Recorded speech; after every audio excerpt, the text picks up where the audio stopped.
समर्पण का भाव ही भक्ति का रास्ता दिखाता है। और आपके अपने प्रसार राजसी यूट्यूब चैनल में स्वागत है। एक ज्ञानी ज्ञान की निरंतर साधना से थक जाता है, उसका ज्ञान हार मान लेता है, उसके अहंकार के पास आत्मसमर्पण करने के अलावा कोई विकल्प नहीं होता है।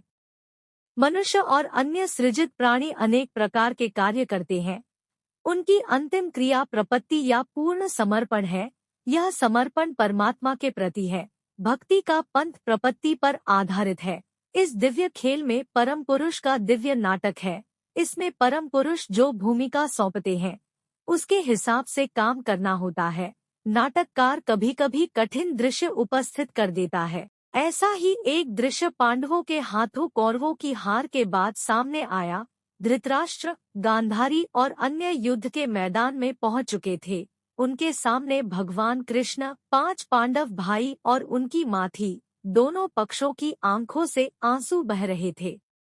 कृष्ण गांधारी को सांत्वना देते हुए समझाने लगे, माँ, तुम आंसू क्यों बहा रही हो? यह दुनिया का नियम है, जो आता है वह जाता है। गांधारी ने कहा, कृष्ण, जब दूसरे विलाप करते हैं तो उसे सांत्वना देना आसान है, पर जब कोई खुद दुखी हो तो सांत्वना के शब्द उसे और दुखी करते हैं। कृष्ण चुप रहे। गांधारी ने फिर कहा, आपने अपने नाटक में कौरवों और पांडवों को अलग अलग निश्चित भूमिका सौंपी है। आप मेरे पुत्रों को सदाचारी की भूमिका सौंप सकते थे। आपने इस तरह अपना पक्षपात दिखाने का विकल्प क्यों चुना? कृष्ण के लिए इस प्रश्न का उत्तर देना कठिन था। यह कृष्ण के खिलाफ उनकी शिकायत थी। कृष्ण को चुप रहना पड़ा। तथ्य यह है कि परम पुरुष के लिए सभी सृजित प्राणी समान रूप से महत्वपूर्ण हैं। ठीक वैसे ही जैसे एक हाथ की 10 उंगलियां होती है, वह जैसा चाहे वैसा उन्हें नचा सकता है। यह उनका एकमात्र विशेषाधिकार है।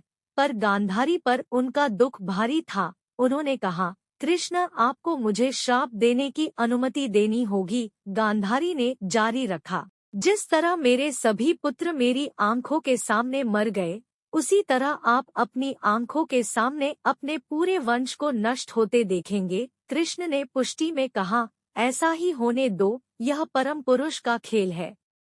लेकिन व्यावहारिक दुनिया में हमेशा व्यावहारिक होना चाहिए। मान लीजिए कि आप एक महान कर्मी से पूछते हैं कि क्या वह अपने किए हर काम में सफल होता है? वह निश्चित रूप से कहेगा, नहीं, कभी काम करके थक जाते हैं। वह कहेगा कि निश्चित रूप से अलग अलग मौकों पर थक जाता हूँ। जब थक जाता है तो क्या वह परम पुरुष से प्रार्थना नहीं करता कि वह उसे और ताकत दे?